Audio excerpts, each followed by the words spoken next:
Hallelujah. यीशु की स्तुति हो, यीशु की आराधना हो। हालेलुया। यीशु अपने शिष्यों को बता रहे कि सुसमाचार की घोषणा कैसे करना है और जब घोषणा करने के लिए जाएंगे तो कैसे जाना है। शिष्यों को बताया अपने पेटे में सोना चांदी या पैसा नहीं रखो। तो सुसमाचार की घोषणा करने के लिए जाना है तो ना पैसा की ज़रूरत है, ना झोली की ज़रूरत है, ना लाठी की ज़रूरत है। तो हम सोचेंगे तो हम कैसे खाएंगे पिएंगे। बिना खा के पी के हम कैसे सुसमाचार की घोषणा कर सकते हैं।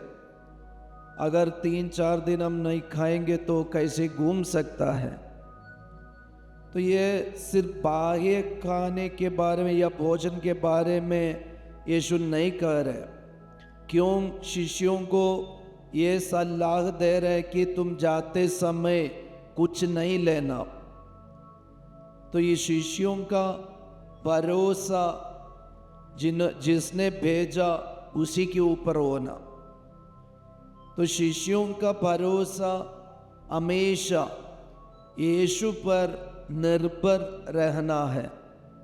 अगर यीशु से उनका भरोसा विचलित हो गया तो धीरे धीरे वह सुसमाचार की घोषणा के इसके बदले अपनी इच्छा के बारे में और अपनी जरूरत के बारे में वे वचन की घोषणा में लगे रहे। तो इससे ऐसे इविल सोच और एक बुरा सोच उनके अंदर अधिकार ना ले। तो जब जाना है तो भरोसा यीशु पर रहकर, क्योंकि कौन भेज रहे? यीशु रहे। यीशु ये धरती में आया, यीशु ने घोषणा किया, रोगियों को चंगा किया, अबतूतों को निकाला और यीशु उनसे कुछ नहीं मांगा। तो यीशु सब कुछ मुफ्त में दे दिया है। तो यीशु के पीछे आने वाले शिष्य लोग भी कैसे लोगों के साथ व्यवहार करना, यही मनोभाव से, यही मनोभाव शिष्यों के अंदर नहीं है तो उनका सोच बदल जाएंगे, उनका विचार बदल जाएंगे और उनका बोलने का तरीका बदल जाएंगे। सुसमाचार के बदले वे और कोई समाचार सुनाते रहेंगे।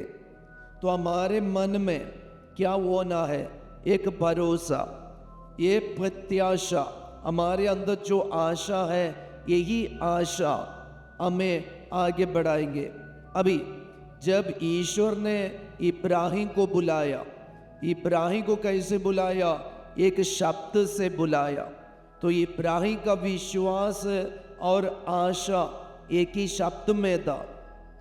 जिस प्रभु ने नाम लेकर इब्राहिम को बुलाया तो इब्राहिम का भरोसा, विश्वास और आशा ये तीनों एक ही शब्द में था।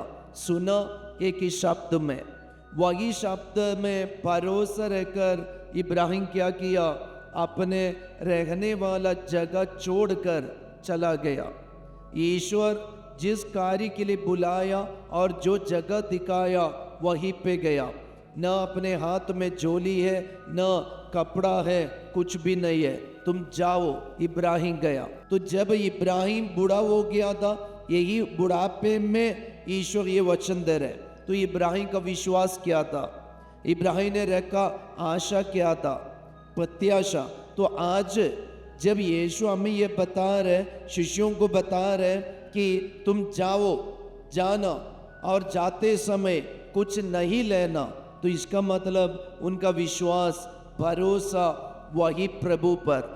जो प्रभु ने हमें जो शब्द दिया वो शब्द इसलिए दिया है, उनके पास ऐसे सामर्थ्य है, शक्ति है, वह पूरा करने में समर्थ है। इसलिए यीशु ने शिष्यों को आगे बताया कि मजदूर को भोजन का अधिकार है।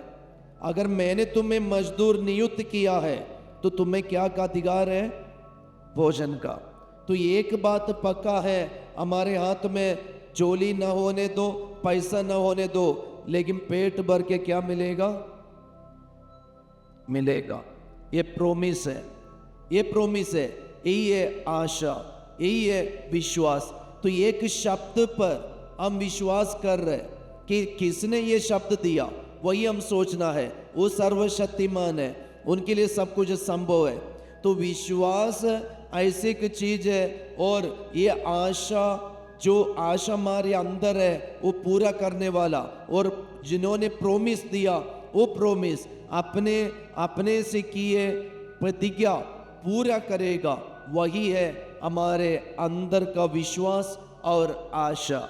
इसलिए हम भी ये संदेश को अपने जीवन में अपनाए। भरोसा यीशु पर, जिसने हमें बुलाया, वही प्रभु पर आशा रखकर, भरोसा रखकर हम भी आगे बढ़े।